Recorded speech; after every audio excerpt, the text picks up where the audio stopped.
Shaq said on Inside the NBA the other night that the Lakers or Warriors could beat the OKC Thunder in a 7 game series if they were to face them in the first round.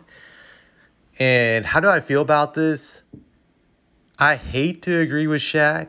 Trust me, I do, because I'm not a fan of Shaq. I think most of the time he doesn't know what he's saying and his basketball takes are terrible. But I actually, unfortunately, do agree with Shaq on this. I think either the Lakers or Warriors could upset the Thunder in the first round. And if you look at the matchup with the Thunder between both these teams during the regular season, it's very competitive. The Thunder beat the Warriors 3-1 during the regular season. They beat them 3 out of 4 times.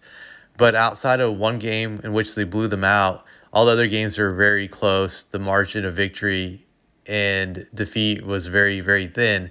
2 games went to overtime in which OKC pulled it out.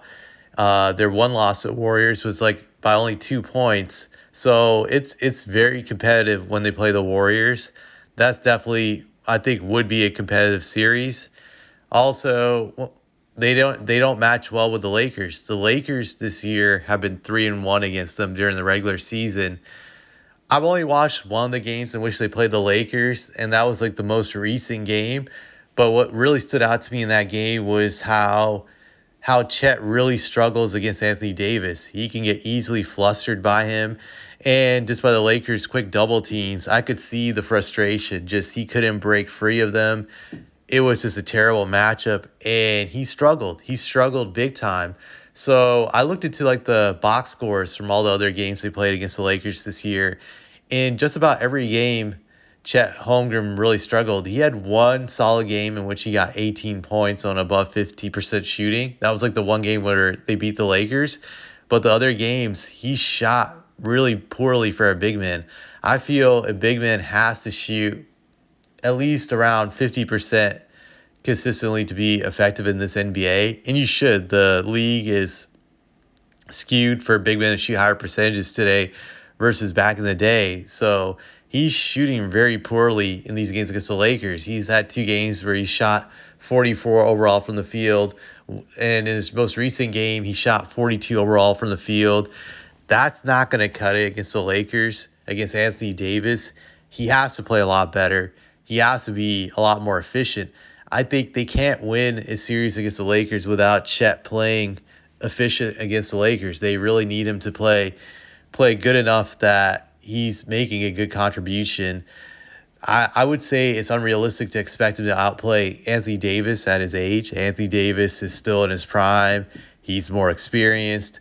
And even in his current age, he's still more athletic than Chet. So he's a matchup problem. But Chet has to find a way to make an impact on the game when he's facing that difficult matchup. I definitely believe that. I think the only other way the Thunder can beat the Lakers in a 7 game series is that they're going to have to find a way to slow down Anthony Davis. I don't know how they're going to do that. I'm not even sure Chet can contain him. Just what would be their strategy to stop Anthony Davis? Do you double? Do you triple? I think you actually don't focus on LeBron. The guy you really want to focus on the Lakers, I believe, is Anthony Davis. That's the guy you want to make the effort to take out a 7 game series. So I have great concern about that, I would say, because I do feel Shea does play well against the Lakers. I've looked at his stats against them. He's had good games throughout the season against them, except for that recent outing. But I throw that out of the window because he's gonna be really good against them since they have no one on their roster that can guard him defensively. They have no one that can really cause him problems, where the Lakers have plenty of guys that can throw at Chet to slow him down. They have Anthony Davis. They have Hachimura that they can cause some problems, just fluster him defensively. That's the biggest concern I feel in that matchup is really Anthony Davis more so than LeBron. I do worry about that matchup if it comes to fruition because I don't want to see the Lakers get out of round one. I don't think they deserve it. They've been crappy all year. I think it'd be another reward, kind of like last year when Ja got hurt in the first round against them, that it kind of masked their really bad season, that they're not really a good team overall, but because the matchup then favored them, it kind of overinflated their value. And I feel this would do the same, to be honest. So I definitely I definitely don't want to see this matchup.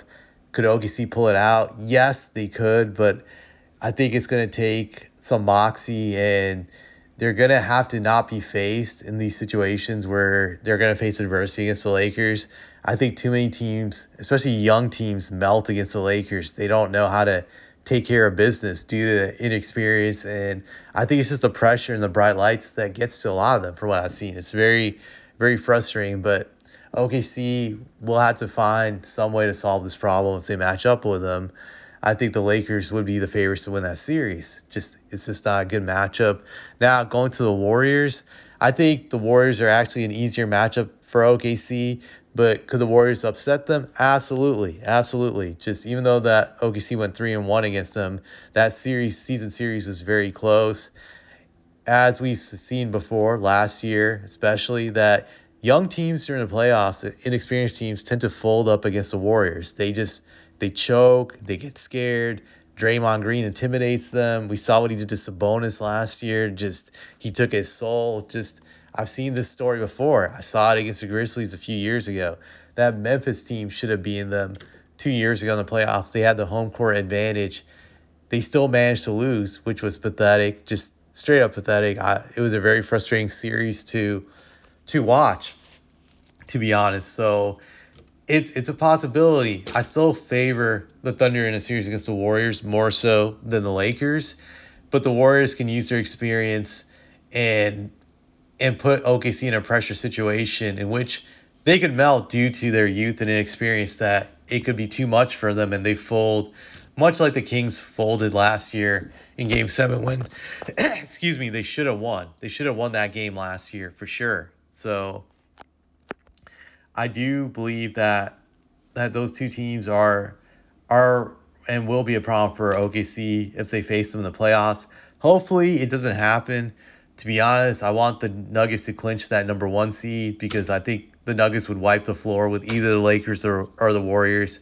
I don't like both teams, and I like to see them go home early. In a perfect world, both of these teams don't make it to the 8th seed and they lose in the playing games. That would be great. That would be awesome. Hoping for that.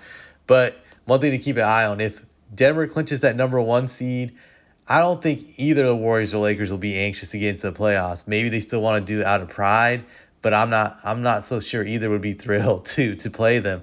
I think LeBron might actually prefer to miss the playoffs versus getting swept by the Nuggets again, just because it would be a much worse look than last year. You get swept in the conference finals, not as bad as getting swept in the first round, where that pretty much signals you're irrelevant.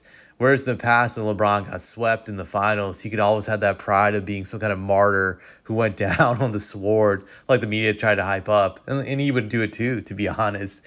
He would always play that card like, well, the Warriors are just the super team and I couldn't do nothing, or the Spurs they were just too good and there was nothing I could do about it. Just it's not my fault. And the media would feel sorry for him and saying that no other player would have been able to overcome these odds. You know how that story goes. So that's what I'd say about that.